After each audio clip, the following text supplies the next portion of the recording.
हम साइकिल चला, वो मेरे पीछे बैठा था। जैसे उसको मारे थे हम लोग उतर गए, तो मारते वो लोग भगा गए। हम लोग पाए नहीं उसको। कितने लोग थे बेटा? 3 लोग थे। 3 लोग? हाँ। पहचानते हो उन्हें? हाँ। छात्र की हत्या करने वाले और उसका साथ देने वाले हत्यारों के घरों में ध्वस्तीकरण का आदेश किया जाए।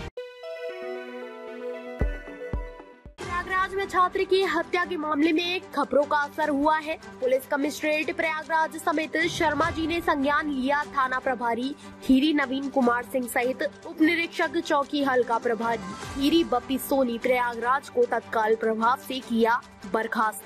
वहीं इस पूरे मामले पर बजरंग दल शामिल हो गया है। प्रयागराज खीरी हत्याकांड के आरोपियों के घर बुलडोजर चलाने की तैयारी होगी, ऐसा मांग में कहा गया है। हत्याकांड में शामिल खीरी प्रधान मोहम्मद यूसुफ के ऊपर रासुका के तहत कार्रवाई की जाए। शासन प्रशासन को संपूर्ण बजरंग दल विश्व हिंदू परिषद के तरफ से संपूर्ण हिंदू समाज द्वारा 48 घंटे का समय दिया जाता है, अन्यथा मांगे नहीं माने जाने पर महापंचायत खीरी चौराहे पर बैठाएगी। ये सारी मांगे जिला अधिकारी महोदय संजय कुमार खत्री, कमिश्नर महोदय रमित शर्मा के आगे रखी गई है। देखिए, हम लोग ज्ञापन क्या दिए हैं। सेवा में श्रीमान जिलाधिकारी वरिष्ठ कमिश्नर प्रयागराज, थाना खीरी, भैया लाइट थाना खीरी तुरुकपुरवा में हुई हत्या की घटना के संबंध में महोदय निवेदन है कि खीरी थाना के अंतर्गत में हुई मृतक छात्र सत्यम शर्मा पुत्र मनोकामना शर्मा, जो कि परमानंद इंटर कॉलेज में पढ़ता था, जिसकी चचेरी बहन भी उसी वक्त इंटर कॉलेज में अध्ययन कर रही थी, छात्रा के साथ अमानवीय व अनैतिक छेड़खानी के कारण विरोध करने के परिणाम स्वरूप उक्त छात्र सत्यम शर्मा की मोहम्मद यूसुफ पुत्र नवाब अली ग्राम तुरुक्कापुरवा ग्राम प्रधान खीरी, मोनीस पुत्र अज्ञात तुरुक्कापुरवा ग्राम खीरी सहित अन्य मुसलमान गुंडों द्वारा बर्बरतापूर्ण ढंग से लाठी डंडे से पीट कर निर्मम हत्या कर दी गई। दिनांक 28/8/2023 को समय लगभग 3 बजे। भैया सब लोग बैठ जाइए, शांत रहेंगे तभी पढ़ेंगे, सबका सुनना जरूरी है। जिसके संदर्भ में मृतक के परिवारजनों द्वारा निम्नवत मांग रखी गई है। मांग नंबर 1, छात्र सत्यम शर्मा के हत्यारों के ऊपर सख्त कठोर कार्रवाई की जाए। दूसरा डिमांड, छात्र की हत्या करने वाले और उसका साथ देने वाले हत्यारों के घरों में ध्वस्तीकरण का आदेश किया जाए।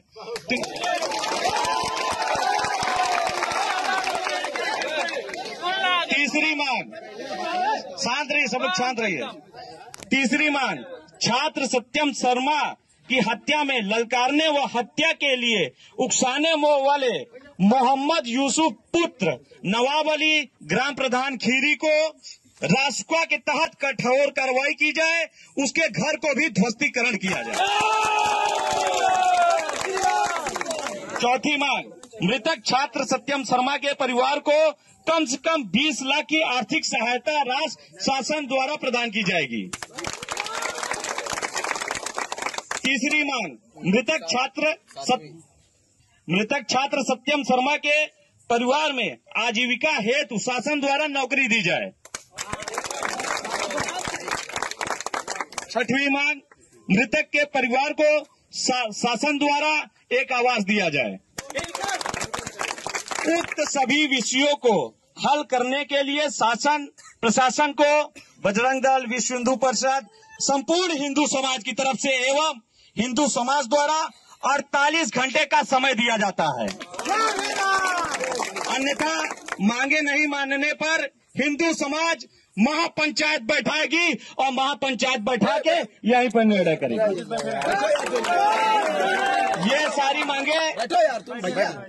मांगे जिलाधिकारी महोदय, कमिश्नर महोदय के सामने रखी गई है। अब आगे आप लोग अपना वक्तव्य देंगे। प्रयागराज थाना खीरी में चचेरी बहन से छेड़खानी विरोध पर 10वीं के छात्र सत्यम शर्मा 16 की हत्या के आरोपियों के घर पर बुलडोजर चलाने और किशोर का शव लाने की मांग को लेकर 28.5 घंटे तक परिजनों और ग्रामीणों ने खीरी बाजार में जाम लगाए रखा। इसके साथ वो थाने पर पथराव और सरकारी एम्बुलेंस में तोड़फोड़ भी की। मंगलवार रात को 9:30 बजे के बाद जाम खत्म कराया जा सका। तुर्कपुरवा ग्राम प्रधान मोहम्मद यूसुफ समेत गैर समुदाय के 5 आरोपियों को गिरफ्तार कर लिया गया है। इनमें 3 नाबालिग हैं। मामले में प्रथम दृष्टया लापरवाही की बात सामने आने के बाद पुलिस आयुक्त ने खीरी थाना अध्यक्ष नवीन कुमार सिंह व हल्का प्रभारी बप्पी सोनी को निलंबित कर दिया। किस विद्यालय में पढ़ते हो? इस मार्कम विद्यालय बिहार कौन सी कक्षा में? अच्छा ना। कहाँ के रहने वाले हो? ग्रामपुरा दत्तपुर। पिता का नाम? श्री गेंदालाल से। जो आज मैटर हुआ है, मामला जो हुआ है, तो तुम्हारे सामने हुआ बेटा? हाँ। क्या हुआ है पूरा सच्चाई बताइए। हम लोग नहर में बैठे थे और हम लोग अपने बात बोल रहे थे कि तुम पढ़ते क्यों नहीं, कहाँ क्यों घूमते हो। वो लोग चूरी खा रहे थे, बोले कि माँ से बोल रहे हो, चिल्ला क्यों रहे। तो मेरा भाई बोला भैया हम आपको नहीं बोल रहे हैं, आप क्यों चिल्ला रहे हो बिन मतलब के। तो वो आकर 2-3 मुक्का मारा और बोला कि मुझसे बचवा लड़ाओगे। मेरा भाई लड़ बजा उससे, कहा कि भैया मैं तुमसे नहीं, तुमको नहीं कहा, तुम क्यों मुझे मारा। और इसलिए हम कहे सर जिस बता दिए, सर उन दोनों को मारे। और वो लोग बोले कि तुमको रास्ते में पाएंगे तो बहुत मारेंगे। तो हम लोग कहें कि इतने तुम्हारे औकात नहीं मार दोगे। इतने हम लोग आ रहे थे बहुत जने लौंडे। वैसे हम साइकिल चला, मेरे पीछे बैठा था, जैसे उसको मारे थे हम लोग उतर गए तो मारते ही वो लोग भगा गए। हम लोग पाए नहीं उसको। कितने लोग थे बेटा? 3 लोग थे। 3 लोग थे। हाँ। पहचानते हो उन्हें? हाँ। वो कहाँ, वो तुम्हारे साथ पढ़ते हैं? हाँ। उसी कक्षा में? नहीं, साइंस कक्षा 9 साइंस। कक्षा 9 में? हाँ। कार्रवाई की जा रही है। इसके अतिरिक्त यहाँ पे थाना अध्यक्ष और एक सब इंस्पेक्टर, इनके ऊपर सस्पेंशन की कार्रवाई की गई है। साथ ही साथ में इसमें जो अन्य विधिक कार्रवाइयाँ हैं वो प्रचलित हैं। अभी पोस्टमार्टम की कार्रवाई चल रही है। पोस्टमार्टम किया जा रहा है। मृतक परिवार को कोई मुआवजा लेकर? मृतक परिवार के लिए जो भी उनको देय हो सकता है उसके बारे में डीएम साहब की उनसे वार्ता हुई है। डीएम साहब ने उनको आश्वस्त किया है, उन्होंने उनको बात की है। कितने लोग इसमें नामित किए गए थे सर घटना में? इसमें 2 लोगों को नामजद किया गया व अन्य अज्ञात में लोग, कुल मिला के 5 गिरफ्तारी। मुख्य आरोपी से प्रधान का परिवार था, उसके बेटे लोग भी इसमें मुख्य आरोपियों में? मैंने आपको पूरा बताया, अलग अलग इंडिविजुअल नेम्स लेने का मतलब नहीं, क्योंकि कुछ जुर्नाइज है। Thank you. अफसरों का कहना है कि मामले में जो भी लोग दोषी पाए जाएंगे उनके खिलाफ सख्त कार्रवाई की जाएगी। पूरे दत्तू गांव निवासी छात्र की सोमवार शाम 4 बजे के करीब स्कूल से लौटते वक्त हत्या कर दी गई थी। पुलिस का दावा है कि छात्र को अस्पताल भेजा गया, जहां उसकी मौत हो गई। 1 घंटे बाद शाम 5 बजे के करीब ग्रामीणों परिजनों ने खीरी बाजार में जाम लगा दिया। इससे खीरी कोहड़ार व खीरी कौराव मार्ग पर आवागमन ठप हो गया। रात भर मनोबल चलता रहा, लेकिन प्रदर्शनकारी नहीं माने। भोर में 3:30 के करीब पुलिस आयुक्त रमित शर्मा व डीएम संजय खत्री खीरी बाजार पहुंचे और लोगों को कार्रवाई का आश्वासन देकर जाम खत्म करने को कहा। इसके बाद कुछ लोग तो हट गए, लेकिन बहुत से लोग बाजार में ही बैठे रहे। सुबह 11 बजे के करीब भी शव नहीं पहुंचा तो परिजन व ग्रामीणों ने थाना घेर लिया। पुलिस ने उन्हें हटाना चाहा तो उन्होंने पथराव कर दिया, जिससे कुछ देर के लिए अफरा तफरी मची रही। बाद में अधिकारियों व बड़े बुजुर्गों के समझाने पर लोग माने तो, लेकिन थाने से हटकर फिर बाजार में पहुंचकर जाम लगा दिया। इस दौरान कई बार पुलिस व प्रदर्शनकारियों में नोकझोंक भी हुई। उधर रात करीब 9 बजे परिजनों को शहर बुलाकर दारागंज घाट पर अंतिम संस्कार करा दिया गया। बताओ गड़बड़ी हो, डीएम साहब बोल दे तो ये जो आपकी एफआईआर हुई है, इस एफआईआर में जो नामजद थे और अन्य अभियुक्त थे उन सबकी गिरफ्तारी कर ली गई है। ठीक है, वो सब गिरफ्तार हो गए हैं, उनके फोटो सारे परिवार को सबको दिखा दिए गए हैं। इसके अलावा जो सख्त कार्रवाई, कठोरतम कार्रवाई है वो इनके ऊपर की जाएगी, जैसे इसमें कहा गया है। यथा आवश्यकता इसमें आगे एनएसए और सारी चीजों की कार्रवाई होगी। इसके अलावा शांत रहो भैया, शांत रहो, सुन लीजिए उसके बाद बोलिएगा। इसके अलावा विवेचना जो है वो जिस पे विश्वास था परिवार को, जिन दरोगा जी पे, वही विवेचना कर रहे हैं जिन पे उनको विश्वास था, जिन पे उन्होंने विश्वास जताया अपना परिवार ने। जिन पुलिस कर्मियों को लेके यहाँ की जनता को या यहाँ के पब्लिक को शिकायत थी, उन पुलिस कर्मियों पे सस्पेंशन की, निलंबन की कार्रवाई की गई है। ये कल रात ही मैं आप लोगों को बता चुका हूँ, कल रात ही घोषणा कर दी थी। पुनः ये फिर से आपको बता रहा हूँ कि जिन पुलिसकर्मियों का नाम बताया गया था उनके लिए उनके ऊपर दंडात्मक कठोर कार्रवाई कर दी गई है। बाकी की जो कार्रवाई है जो अनुदान से संबंधित या अन्य चीजों से, उसके लिए मैं डीएम साहब से कहूंगा कि वो आपको बताएंगे।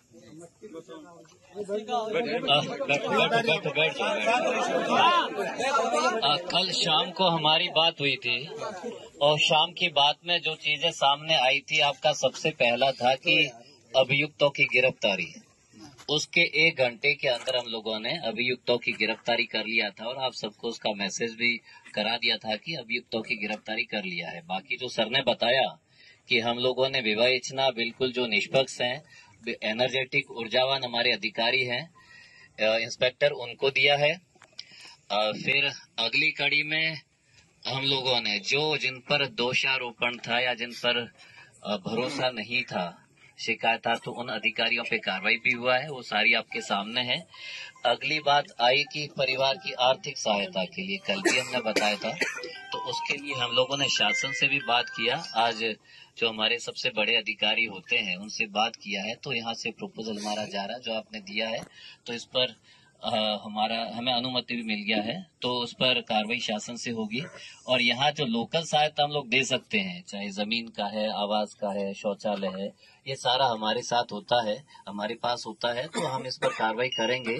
और परिवार को 3 आवास पहले भी प्रधान जी ने दिया है, तो हमें बड़ा अच्छा लगा कि एक परिवार को 3 आवास देना। जनरली सारे सोचते हैं कि हम हमारे लोगों को दें, लेकिन एक परिवार में 3 आवास दिया है। बाकी जिनका भी जरूरत है आवास की कोई दिक्कत नहीं, हम आवास देंगे और बाकी जो सुविधा का रहता है वो भी देंगे। इनका और इनके भाई का भी था कि साहब हमें असला हो जाए ताकि हम सुरक्षा भी कर सके और गार्ड का भी। ताज़ा खबरों से जुड़े रहने के लिए हमारे चैनल को सब्सक्राइब करें और बेल आइकन को दबाना ना भूलें, ताकि हर खबर की नोटिफिकेशन आपको मिलती रहे।